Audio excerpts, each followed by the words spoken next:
තමන් අතර නිවැරදි කර ගැනීමෙහි මහඟු භාවය. මිත්‍රවරුනි, ඔබට හතුරන් කී දෙනෙක් ඉන්නවද? ඔබ කතා නොකරන ඔබගේ මිත්‍රවරු කී දෙනෙක් ඉන්නවද? ඔබගේ ළඟම ඥාතීන් කී දෙනෙක් ඉන්නවද? ඔබගේ ගුරු බවතුන් අතර කී දෙනෙක් ඉන්නවද? ඔබගේ සමාජයේ කී දෙනෙක් ඔබ හා කතා කරන්නේ නැතිද යන ප්‍රශ්නය තනි තනියෙන් ඔබ සියලු දෙනාගෙන් විමසා සිටියොත් ඇත්තටම ඊ타ත්ම කේදනීය ආකාරයට පිළිතුරු ලැබෙනවාට කිසිම සැකයක් නැහැ. ඒ තරමට වෙන් වෙලා, දුරස් වෙලා, බෙදිලා, ભેදහින වෙලා, කැඩී බිඳී ගොස් තිබෙන වාතාවරණයක තමයි අපි ජීවත් වෙන්නේ. ඒ තරමට සමාජයේ පිරිහී තිබෙනවා.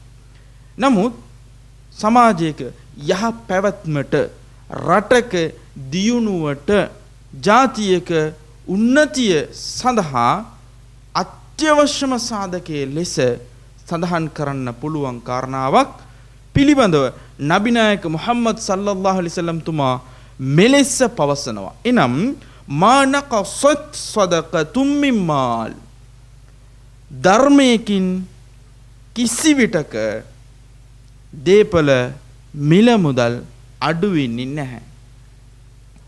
වමා සාදල්ලාහු අබ්දන් බිඅෆ්වින් ඉල්ලා ඉස්, දෙමිදුන් කිසියම් කෙනෙකුගේ පව්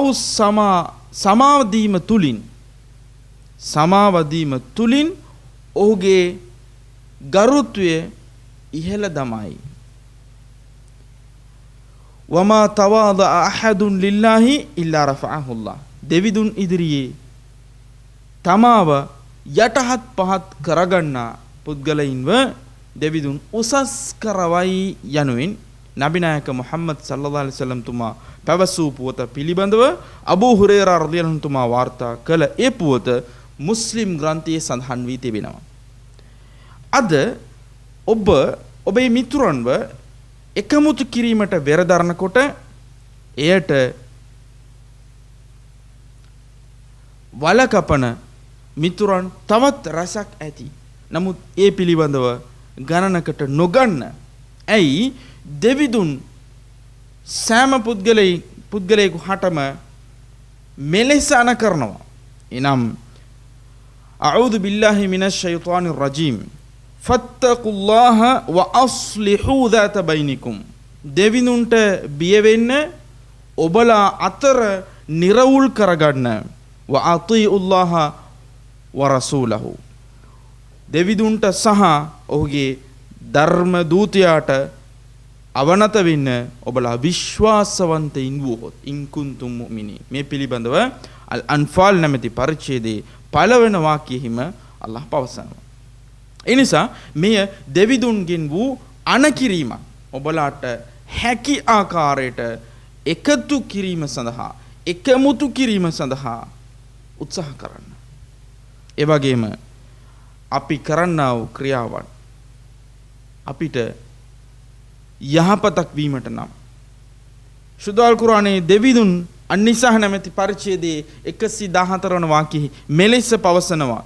ලා ඛෛර ෆී කතීරින් මින් නජ්වාහුම්, ඔවුන් කතා කරන ඔවුන්ගේ එම රහසිබස් දෙඩීම් තුල කිසිම යහපතක් නැහැ.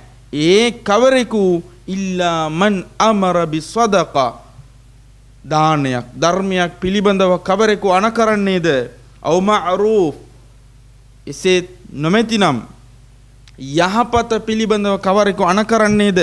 අව් ඉස්ලාහිම් බයිනන් නාස්, මිනිසුන් අතර එකමුතු භාවය තහවුරු කිරීම පිණිස කටයුතු කරන්නේද?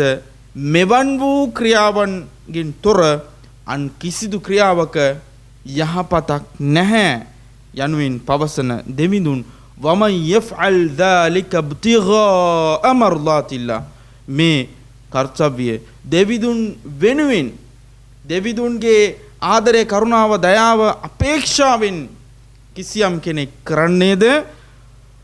فسوف نؤتيه أجرا عظيما, මහඟ වූ කුසල් අප ඔහුට ලබා දෙන්නෙමු යනුවෙන් දෙවිඳුන් පවසනවා.